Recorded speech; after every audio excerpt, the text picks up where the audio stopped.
Welcome to A Canadian Investing in the U.S., a podcast and YouTube channel focused on Canadians buying real estate, with host Glenn Sutherland. Welcome to another episode of A Canadian Investing in the U.S. This week, my guest is Gord Lemon. Gord, tell us a bit about yourself. Wow. Wow. I expected dinner and drinks before we got into that, but geez, we're right into it. Okay. Right into it. I've been investing in Canada and the U.S. for 32 years, not as long in the U.S. Yep. So I started in the GTA. 9 years ago, I moved out to BC, but let's talk about the GTA experiences. So basically, I started by speculating on buying pre-built single-family homes in Mississauga. And then, and I need to backtrack by saying I was a full-time musician for most of my life and had a simultaneous career going on in real estate investing, which is most people say that's quite unusual for a musician to do anything business-wise. But so I was doing that for many, many years. Yep. So I was speculating doing a few deals in Mississauga, which were like, as a long-haired musician, I couldn't get a mortgage. Yeah. So I had to flip these deals. I had to find a buyer on the day that I had to contractually close with the builder and sell that property. And because it was a bubble market, go figure in Toronto. Yeah. It was a bubble market. And so every year I was actually, making a nice profit, because it took about a year, give or take, to build these properties out in each phase. But then, and I'll be dating myself, in 1989, there was a crash in Toronto, a real estate actual crash, because the carpenters and stonemasons went on strike, and the bubble basically burst. And so I had two going on at that time and had to contractually close with this buyer, or with the builder rather. Yep. Well into the crash. So I ended up fire selling these properties, losing money on them, and went, oh my gosh, I thought I was some, kick-ass real estate investor, and realized I had no idea what the heck I was doing. So I then found out about some real estate investment training, and back in the early 90s, at that time, all that was available was a U.S. company, because Canadians were not doing that at the time. So they told me, and they took us on a bus trip to Hamilton. Yeah. And because that's where the cash flow lay. And so I actually ended up buying properties in Hamilton. And after the crash, although interest rates, which were still in the high teens at that time, were starting to ease off, but you could buy property for 5% down and 40-year amortization. Nice. So I was able to parlay that, and actually mortgage qualified, believe it or not, because I was buying fourplexes in Hamilton for like 120 grand kind of thing, right? Yeah. So those are U.S. prices. Yeah, U.S. prices. Yeah. And so to move to the U.S. In the early 2000s, I got alerted to buying property in the Detroit metro area. Okay. Not Detroit proper, where you can buy, a whole block of properties for $1. Not that place. Yeah. But more like Dearborn and Garden City and stuff. So I was able to buy properties from foreclosure, and this was back into a very appreciating market. So this is getting into the early to mid 2000s. So we were back into a nice appreciating market. And in the Detroit area, in an appreciating market, there was still 25,000 foreclosures existing basically at all times. Yeah. Which was amazing. So I was able to buy properties for 45,000, put about 10, 15 grand into them, and then sell them for 85, 90 kind of thing. So yeah, it was working. And I had a great contractor, and I had a realtor who was also a cop. So that was very good. And so that worked for a while until my contractor got too busy and he recommended somebody else. Ooh. And that's when the whole deck of cards came falling down there, because he was not telling the truth about getting permits and all those things. And then he ticked off the county inspector that had to, the municipal inspector that had to grant the property livable again, and so anyway, long story short, that all kind of came falling down. And then so I ran from the US at that time and just concentrated more in Canada. And then after 2008 happened, it was around 2010 when there was still dust still settling. I looked to, actually a buddy and myself looked to the States and where was the best place to invest. And through our research, we saw that the whole Rust Belt, which was basically a lot of the southern US, were the first to appreciate and, of course, came crashing down the hardest. So went to Phoenix and was buying 4-plexes and 8-plexes for 20 to 25,000 a door. So that's pretty that good. was okay. Yeah. Had a few property. It's really tough, and I highly recommend to anybody listening. Finding the deal is not the hardest thing to do. I mean, not that it's, depending on the market, there is a degree of difficulty in that, but finding proper property management is the hardest thing to do. And I went through a few property managers before finding the right one. And unfortunately, through that state of going through property managers, the reason why you fire them is because they put anybody into your units, even though I gave them a huge screening process. I go, I don't care what screening process you're using, I want you to use this one. And they're like, oh, that's very good, sir. Yes. Mm-hmm. And then, of course, we'll use this. And then, lo and behold, you have surprises that you did not expect, which is so fun for an out-of-town, out-of-country investor, right? So anyway, so that all got turned around. And then along the way, and even prior to this, I started becoming a trainer. I was asked by a number of emerging real estate groups, the training companies, both from the US and some in Canada, to be training for them. So I started doing that. And then I was working with a company out of Toronto that was training Canadians to buy in the States. So they had teams in both Phoenix, Vegas, in Florida, and I helped set up one in Texas. And so I was able to take plane loads, if you will.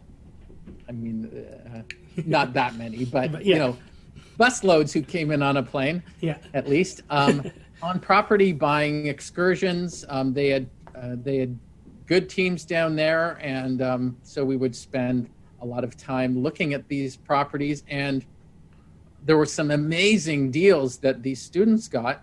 And of course, they were all pre-taught up in Canada on, because there's different vernacular, and of course there's title companies and there's escrow and just things that are different than what Canadians experience. Yep. And but they were able to buy property. In fact, one of the most amazing ones was somebody bought a 2-bedroom condo that looked out onto a pool, and to the left they were beside a golf course. So it was a really nice condo, and they bought that for $24,000 on their credit card. That was awesome. So when they were sourcing these deals and stuff, were these like pocket listings, MLS listings, like wholesalers? Like, where do they come up with these to do this? They were mostly pocket deals from the agents that these guys had relationships with. Some were on MLS. Yep. But you have to remember that during this time, this was anywhere from 2010 to 2015. Yeah. There's a lot of gun-shy Americans. When you mention real estate, they're like, please don't say that to me. So they're, obviously as time went on during that decade, there was more and more competition and whatnot. But for a while, it was almost like shooting fish in a barrel, if you will. You didn't have to be as creative. You didn't have to be as creative as now, because everyone was terrified. Yeah, they were terrified, and it was amazing. I did have conversations with just people in a coffee shop, and they're like, because we'd come in a group or whatever. They go, "What are you guys about?" And we'd say, "Oh, we're down here buying real estate." They're like, "What? Real estate? Oh my god, you guys are crazy." So, anyway,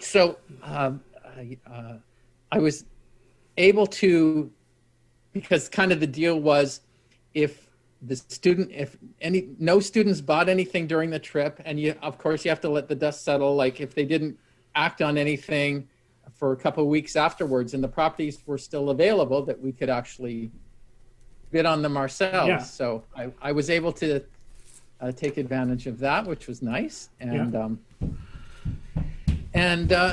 then I got into, was able to get into a number of different centers outside of Phoenix, where I was originally, in terms of long-term holds down there, right? So, okay. Yeah. And then does that lead to today? Is that kind of where you're at today, or has there been more to this than more left? Well, the interesting thing is I've been able to help people sort of circumvent on a kind of one-on-one coaching basis. Yeah. Kind of their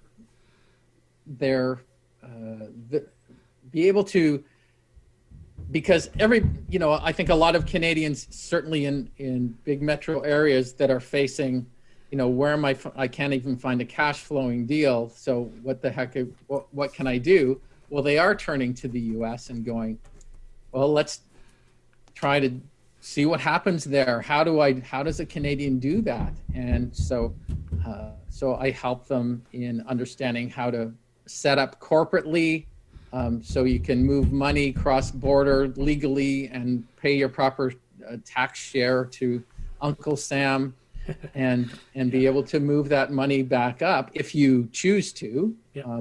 Some people just leave it there and use it as for whatever expenses they have in the U.S. if they're traveling there or what have you.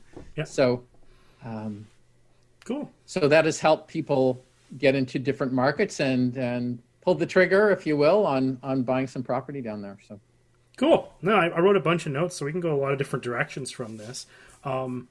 One thing I noticed, you've been through a crash or a recession. Well, actually, probably two, because you were 1989 in Canada, and then you're saying you're down into the States before 2008, right? So, how did that affect your real estate? And do you see anything like that coming? Because that's always been the hot topic for like the last 3 years. Is yes, everyone's like, is it, everyone both sides? Well, you know what?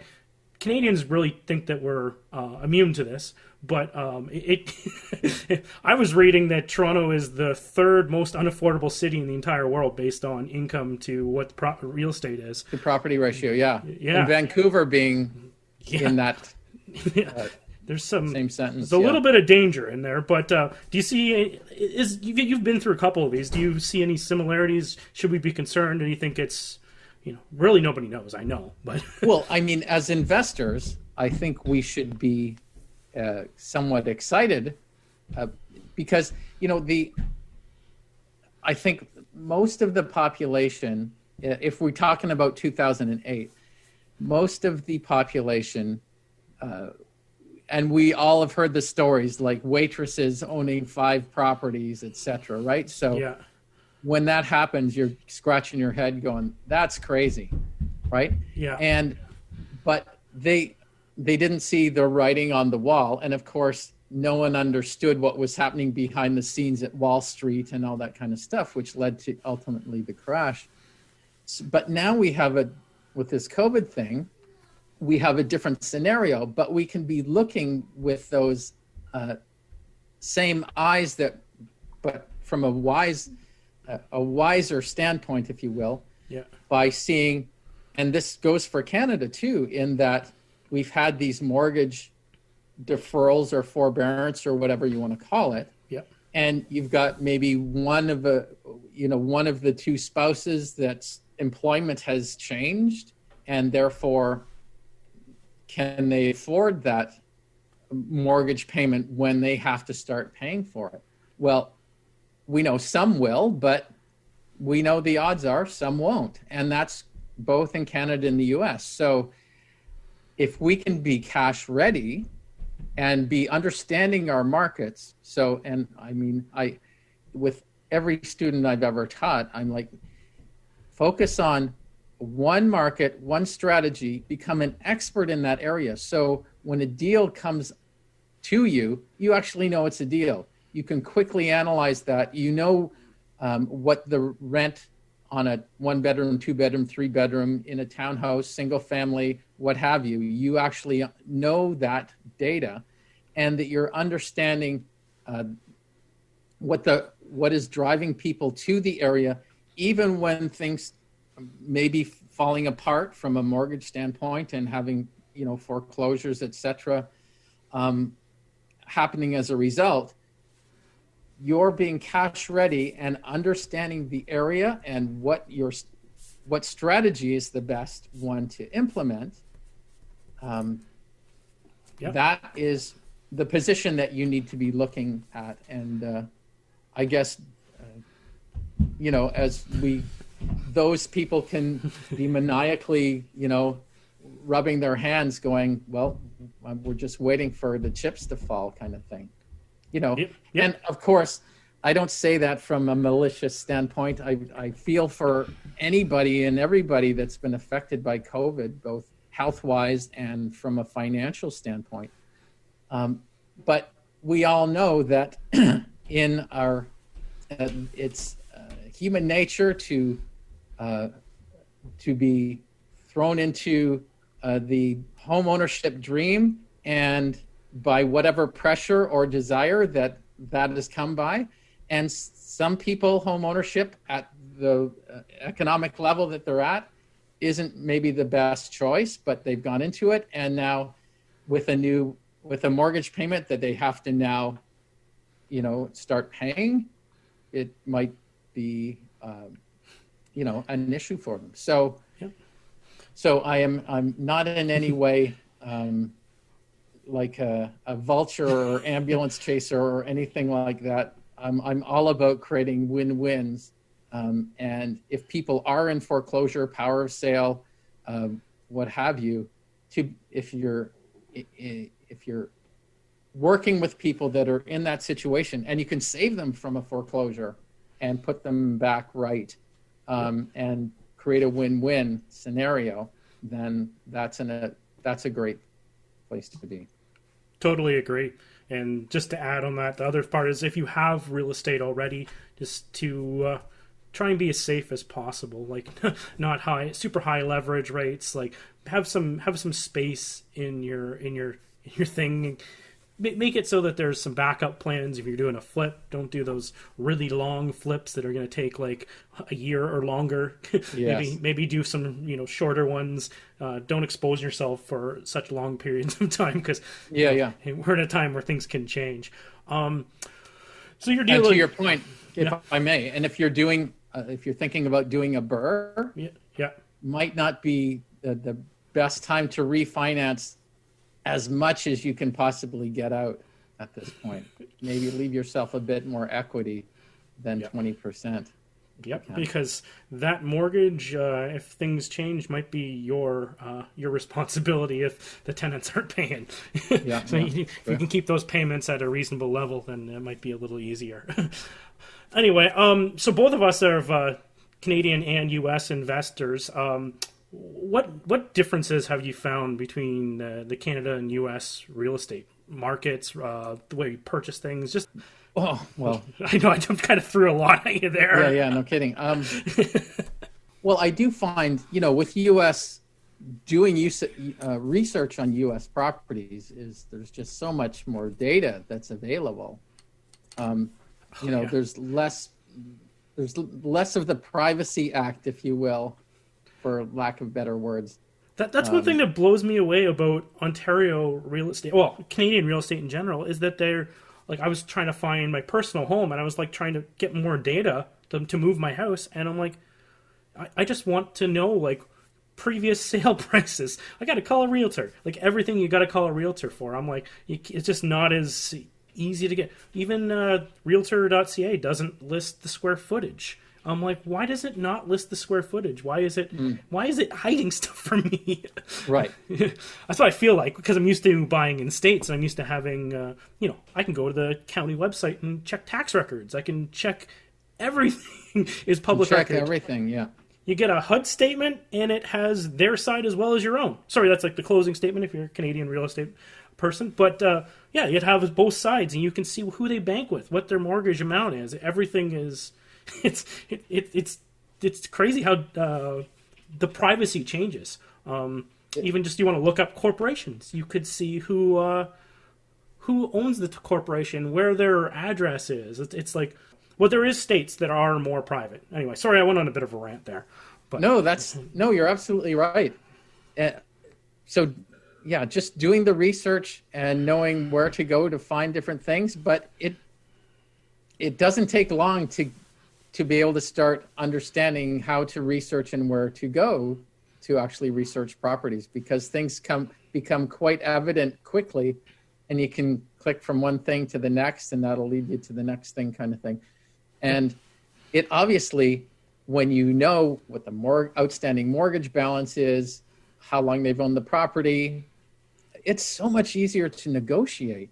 And even based on, if you're buying directly from a seller, even to be able to understand what their situation is, to be able to negotiate effectively, again, not maliciously, but effectively, to create a win-win.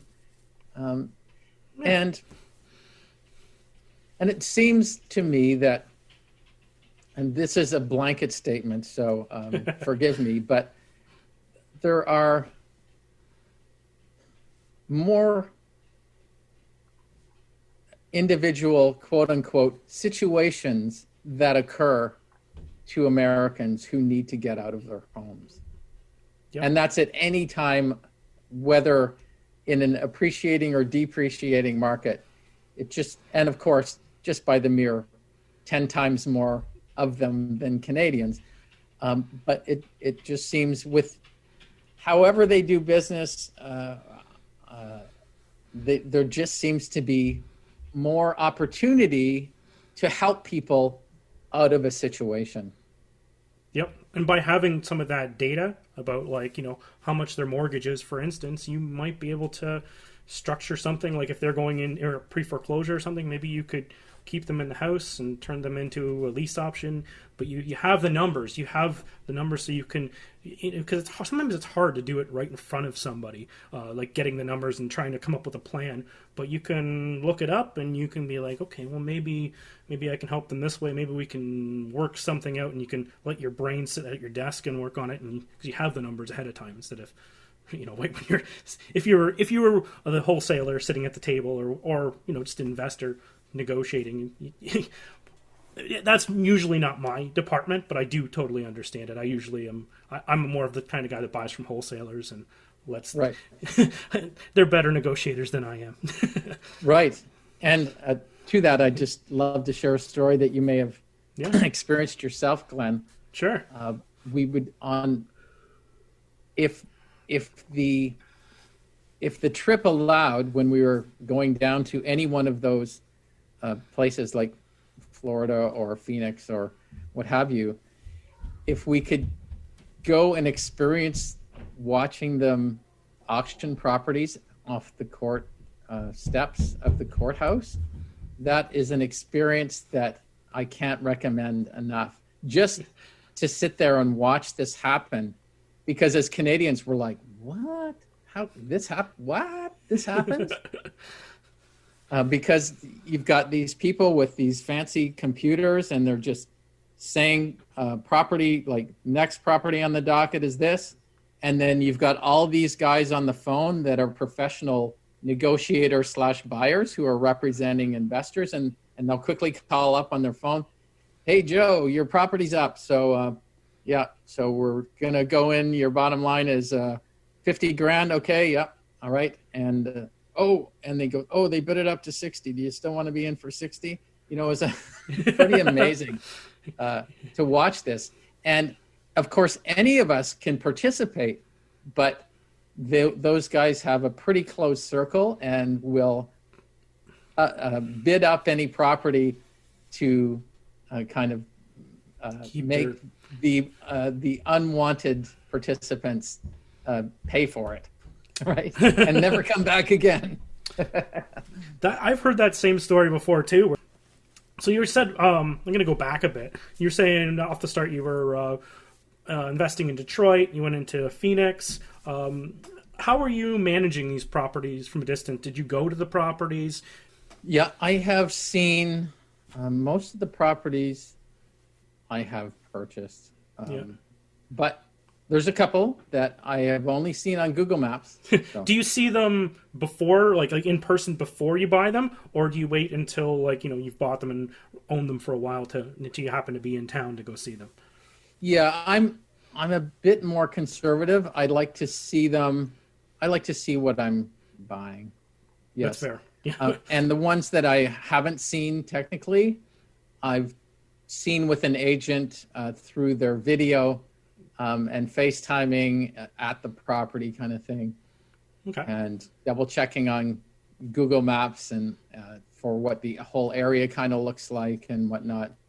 And I also, and here's a bit of a tip, and this is for anywhere, if you're buying a property that is an area that you have a feeling could be it's a great deal, but it could be a sketchy area. The property looks different at night than it does in the day. And so visiting your property before you buy it at night, just to see the comings and goings and whatnot, can be very telling and may skew your decision on buying it. I totally agree. And that's, I remember when I was first buying in Alabama, and I'd ask the realtor, is this a good neighborhood? And she's like, I legally can't tell you that. And she's like, but I could tell you if I go there at night, if I have my gun in my trunk, or if it's in my purse, or it's in my hand. And I was like, oh, okay, so I can kind of gauge neighborhoods by where's your gun? That's excellent. Yeah, so because she's like, I'm not supposed to say this is a bad neighborhood. I'm not supposed to deter people from buying here or anything else. But I'm like, yeah, but it was our little way around finding it, what's going on. But a lot of times now, personally, I rely on the same thing, the videos and the pictures from ideally not the wholesaler, ideally from somebody who's not working on my side to go through, because you want someone else to go through, because the wholesaler may not take a picture of that, like leaking ceiling or the stuff that you... Absolutely. Yeah. So I'll in every city that I'm in, I will have built a team that will include at least 3 contractors. At least 3. And I go through a whole questionnaire interview, and I will give them $100 if I'm looking at a property to accompany the realtor and go there, because I love realtors, but they've got one thing on their mind, and and especially for an out-of-town buyer, they can tell you whatever they want, right? So if I've got an impartial contractor there, and hopefully they're impartial, at least they'll be able to say, yeah, not a bad property. You're going to need some of this, a bit of that, blah, blah, blah, right? So, and of course, you're corroborating that with video and having him go, here's the crack in the wall. Here's the toilet needs to be replaced, and here's why, and showing you that, right?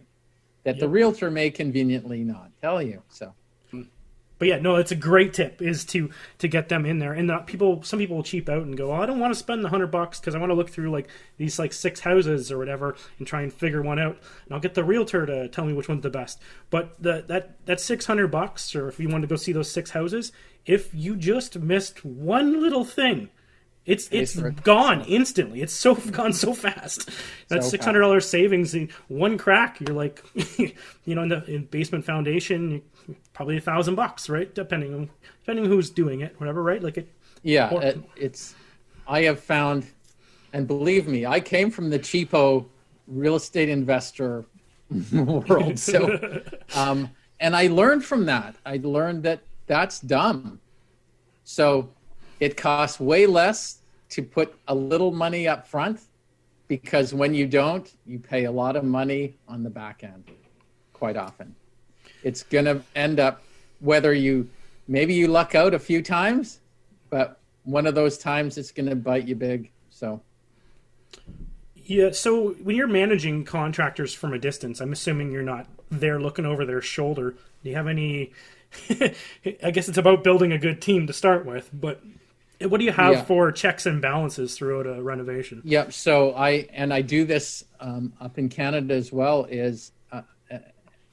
and it's obviously more in the virtual world, but I will do a virtual whiteboard every day, be in touch with the contractor at least twice a day. Wow. A virtual whiteboard going, what are we finishing today?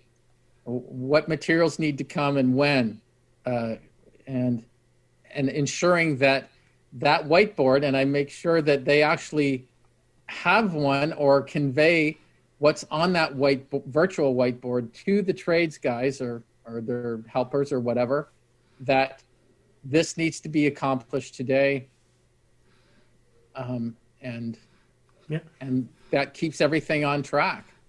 And I start the whole project with, what's the whole scope of work? How do we break that down on a daily basis to make this happen? And that the materials arrive on time, because if they arrive early and they're sitting out, well, in the US, that material does not last long sitting out anywhere.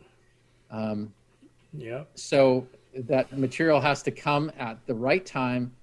And of course, we all know if it's late and if that material's not there for whoever that needs it, then the whole job can get delayed, and that's so we just want to nip everything in the bud.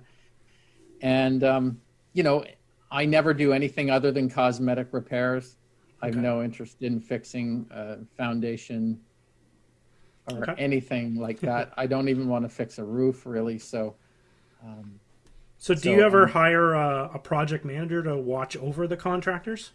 I have realtors that do that, but I make sure that the realtors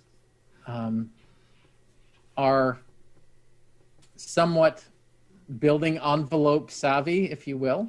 Okay.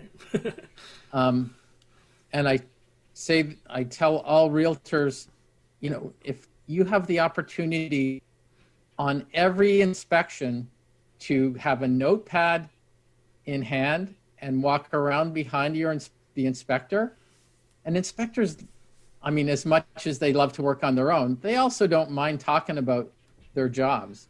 And that's what I found anyway. And so if they're walking around and just asking questions and learning about the ins and outs of how houses are made and that building envelope, if you will, then they just become more knowledgeable for their own selves. And of course, they're more advantage to me because we can talk logically. And so I try and encourage the realtors I work with to be on that level, if you will, and then are able to, if I need them to show up every day or a few times a week to the property just to go, hey, my contractors told me this is going on.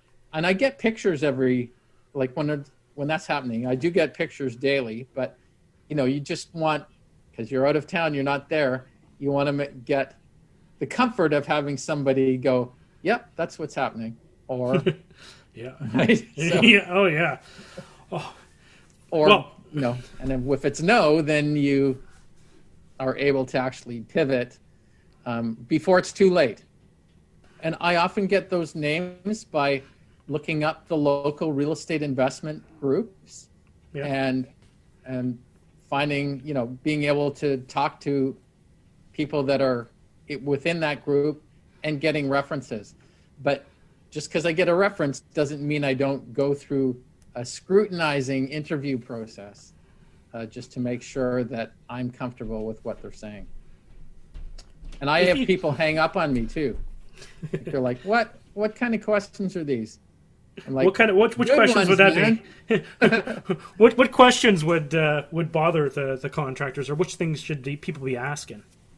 Well, of course, I'm asking for their references, but I'm also digging deep into how they hire their trades. Are they licensed and insured and bonded and all that kind of stuff? You can have people go, yeah, of course I am. I go, okay, can you just, send me, scan and send me that? And they're like, no. Okay. Well, I think our conversation's over. Yeah, exactly.